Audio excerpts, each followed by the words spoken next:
Bugün 1985 yılında İslam Teşkilatı, Dünya İslam Teşkilatı'nın Ramazan ayının 15'inin Dünya Yetimler Günü ilan edilmesinden dolayı biz de bugün yetimlerimize bir iftar yemeği, bir etkinlik yapmak istedik. Diyarbakır ve çevresinde, ilçelerinde, köylerinde 1000 tane yetim misafirimiz burada teşrif edecekler. Kendilerine burada iftar yemeği vereceğiz, kendilerine ve ailelerine. Burada palyaçolarla onları eğlendireceğiz. Dondurmaylarla sınırsız dondurma yiyebilecekler. Sınırsız tatlı yiyebilecekler. Künefe yiyebilecekler. Sınırsız pamuk şekeri yiyebilecekler.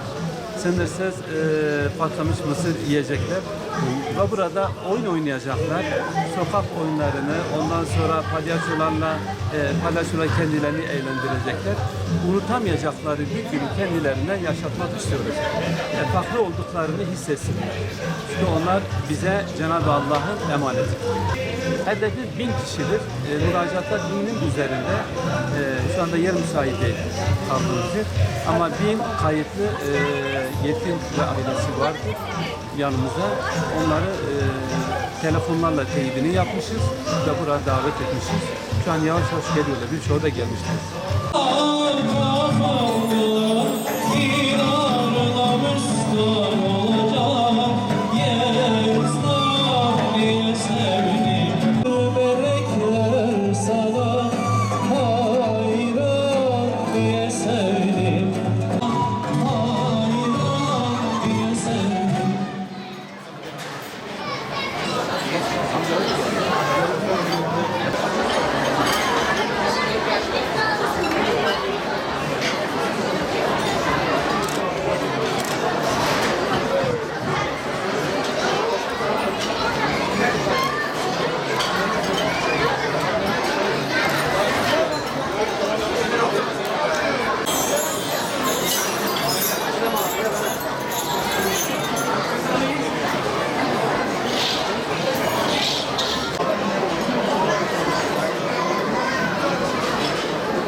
Evet.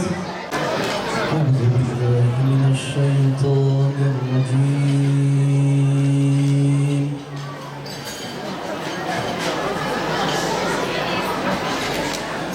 Bismillahirrahmanirrahim.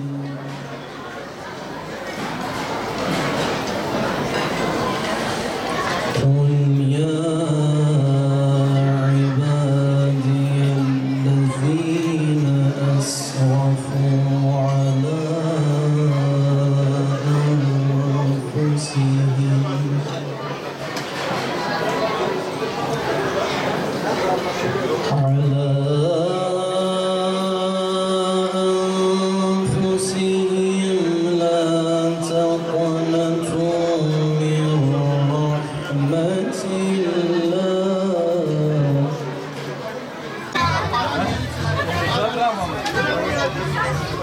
Al bakalım. Gelir mi? Al canım. Tatlıya göre, dondurma yemek, yıkama göre. Sen ye. Çok güzel. Gel. Gel. Sen bir şey vermedin. Orada bekle.